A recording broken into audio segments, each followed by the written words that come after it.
You're listening to Bible Truth Feed, a podcast by christadelphianvideo.org for Christadelphians and all those seeking the truth about the Bible message. Join us now as we present our latest episode.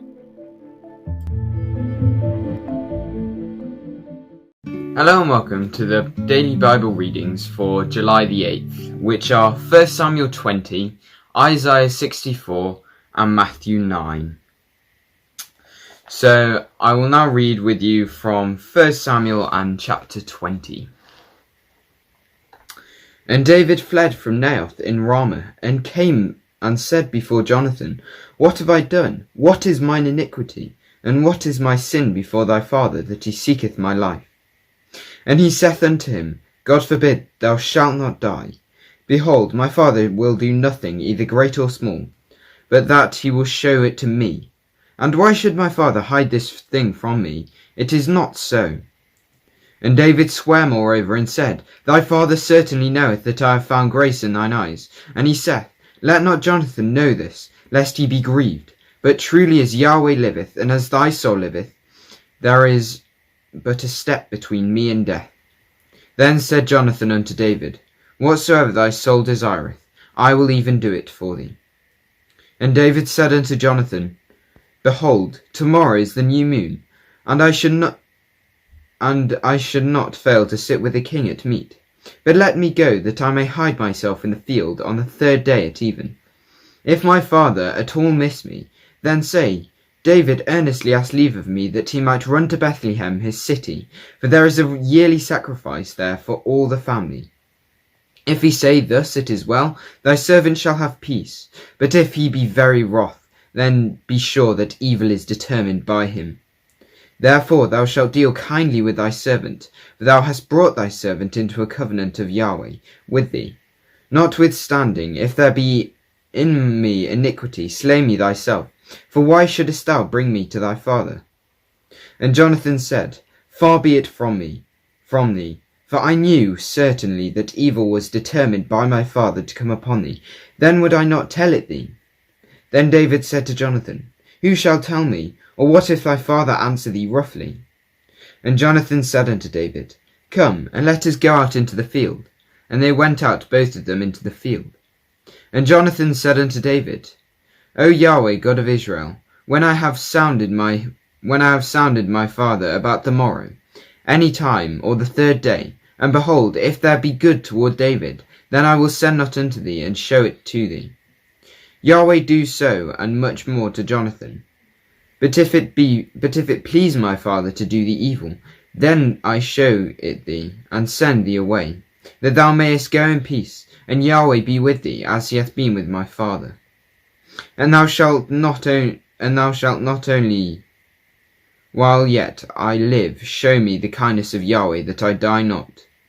But also thou shalt not cut off thy kindness from my house forever, no, not when Yahweh hath cut off the enemies of David, every one from the face of the earth.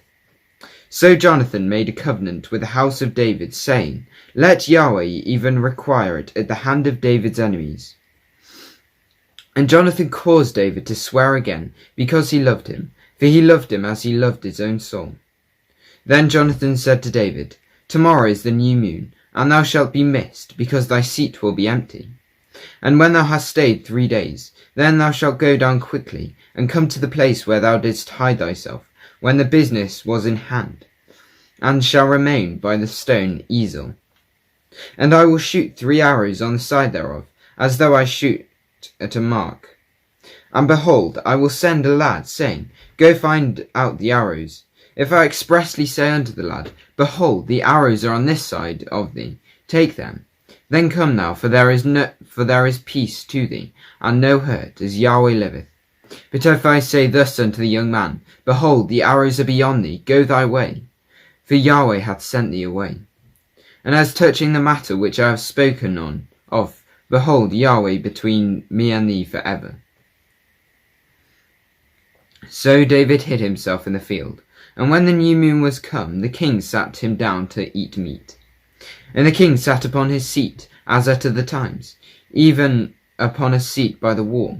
And Jonathan arose, and Abner sat by Saul's side, and David's place was empty. Nevertheless Saul spake not anything that day, for he thought, something has befallen him. He is not clean. Surely he is not clean. And it came to pass on the morrow, which was the 2nd day of the month, that David's place was empty. And Saul said unto Jonathan his son, Wherefore cometh not the son of Jesse to meat, neither yesterday nor today? And Jonathan answered Saul, David earnestly asked leave of me to go to Bethlehem. And he said, Let me go, I pray thee, for our family hath a sacrifice in the city, and my brother he hath commanded me to be there. And now, if I have found favour in thine eyes, let me get away, I pray thee, and see my brethren. Therefore he cometh not to the king's table. Then Saul's anger was kindled against Jonathan, and he said unto him, Thou son of the perverse and rebellious woman, do I not know that thou hast chosen the son of Jesse to thine own confusion, and unto the confusion of thy mother's nakedness? For as long as the son of Jesse liveth upon the ground, thou shalt not be established, nor thy kingdom. Wherefore now send and fetch him unto me, for he shall surely die. And Jonathan answered Saul his father, and said unto him, Wherefore shall he be slain? What hath he done? And Saul cast a javelin at him to smite him, whereby Jonathan knew that it was determined of his father to slay David. So Jonathan arose from the table in fierce anger, and did eat no meat the 2nd day of the month, for he was grieved for David, because his father had done him shame. And it came to pass on the morning that Jonathan went out into the field, at the time appointed with David, and a little lad with him. And he said unto his lad, Run and find out now the arrows which I shoot. And as the lad ran, he shot an arrow beyond him. And when the lad was come to the place of the arrow which Jonathan had shot, Jonathan cried after the lad, and said, Is not the arrow beyond thee? And Jonathan cried after the lad, Make speed, haste, stay not. And Jonathan's lad gathered up the arrows, and came to his master. But the lad knew not anything, only Jonathan and David knew the matter. And Jonathan gave his artillery unto his lad, and said unto him, Go, carry them to the city. And as soon as the lad was gone, David arose out of the place toward the south, and fell on his face to the ground, and bowed himself 3 times. And they kissed one another, and wept one with another, until David exceeded. And Jonathan said to David, Go in peace, for as much as we have sworn both of us in the name of Yahweh, saying, Yahweh be between me and thee, and between my seed and thy seed for ever. And he arose and departed, and Jonathan went into the city. Reading from the prophecy of Isaiah and the 64th chapter. O that thou wouldest rend the heavens, that thou wouldest come down, that the mountains might flow down at thy presence. As when the melting fire burneth, the fire causeth the waters to boil, to make thy name known to thine adversaries, that the nations may tremble at thy presence. When thou didst terrible things which we looked not for, thou camest down, the mountains flowed down at thy presence. For since the beginning of the world, men have not heard nor perceived by the ear, neither hath the eye seen, O God, beside thee, what he hath prepared for him that waiteth for him. Thou meetest him that rejoiceth, and worketh righteousness, those that remember thee in thy ways. Behold, thou art wroth. For we have sinned, in those is continuance, and we shall be saved. But we are all as unclean as an unclean thing, and all our righteousness are as filthy rags.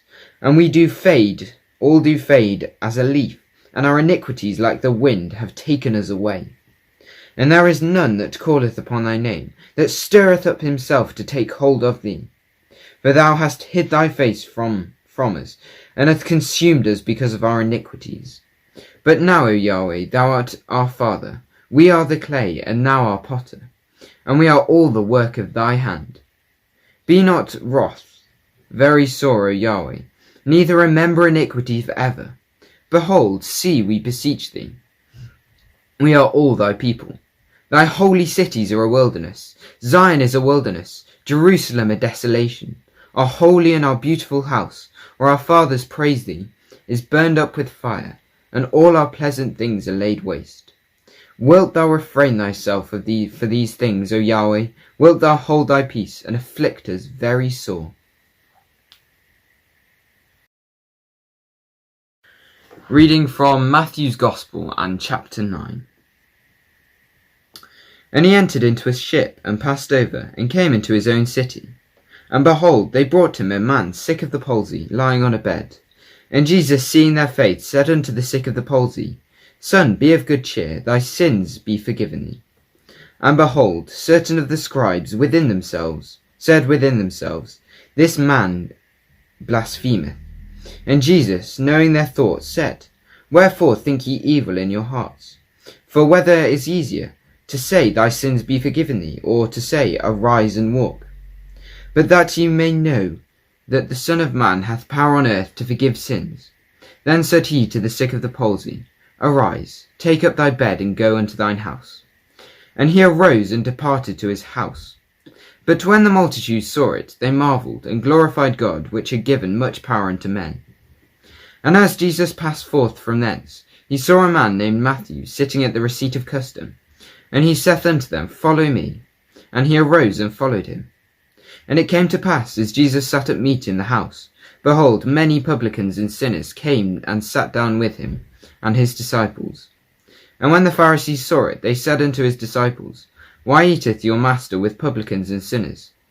But when Jesus heard that, he said unto them, They that be whole need not a physician, but they that are sick.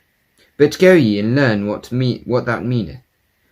I will have mercy and not sacrifice, for I am not come to call the righteous, but sinners to repentance. Then came to him the disciples of John, saying, Why do we and the Pharisees fast oft, but thy disciples fast not?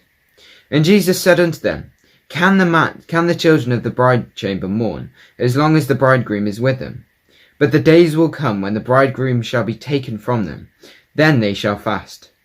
No man putteth a piece of new cloth into an old garment, for that which is put in to fill it taketh from the garment, and the rent is made worse. Neither do men put new wine into old bottles, else the bottles break, and the wine runneth out, and the bottles perish. But they put new wine into new bottles, and both are preserved. While he spake these things unto them, behold, there come a certain ruler, and worshipped him, saying, My daughter is even now dead, but come, and lay thy hand upon her, and she shall live. And Jesus arose and followed him, and so did his disciples. And behold, a woman which was with him, diseased with an issue of blood 12 years, came behind him, and touched the hem of his garment. For she said within herself, If I may but touch his garment, I shall be whole. But Jesus turned him about when he saw her, and said, Daughter, be of good comfort, thy faith hath made thee whole. And the woman was made whole from that hour. And when Jesus came into the ruler's house, and saw the minstrels and the people making noise, he said unto them, Give place, for the maid is not dead, but sleepeth. And they laughed him to scorn. But when the people were put forth, he went in, and took her by the hand, and the maid arose. And the fame hereof went abroad into that land. And when Jesus departed hence, 2 blind men followed him, crying and saying, Thou Son of David, have mercy on us. And when he was come into the house, the blind men came to him. And Jesus saith unto them, Believe ye that I am able to do this? They said unto him, Yea, Lord. And he touched their eyes, saying, According to your faith be it unto you. And their eyes were opened, and Jesus straitly charged them, saying, See that no man know it. But they, when they were departed, spread abroad his fame in all that country. And they went out. As they went out, behold, they brought to him a dumb man possessed with a devil. And when the devil was cast out, the dumb spake, and the multitudes marvelled, saying, It was never so seen in Israel. But the Pharisees said, He casteth out devils through the prince of the devils. And Jesus went about all the cities and villages, teaching in their synagogues, and preaching the gospel of the kingdom, and healing every sickness and every disease among the people. But when he saw the multitudes, he was moved with compassion upon them, because they fainted and were scattered abroad, as sheep having no shepherd. Then saith he unto his disciples, The harvest truly is plenteous, but the labourers are few. Pray ye therefore the Lord of the harvest, will send forth labourers into his harvest.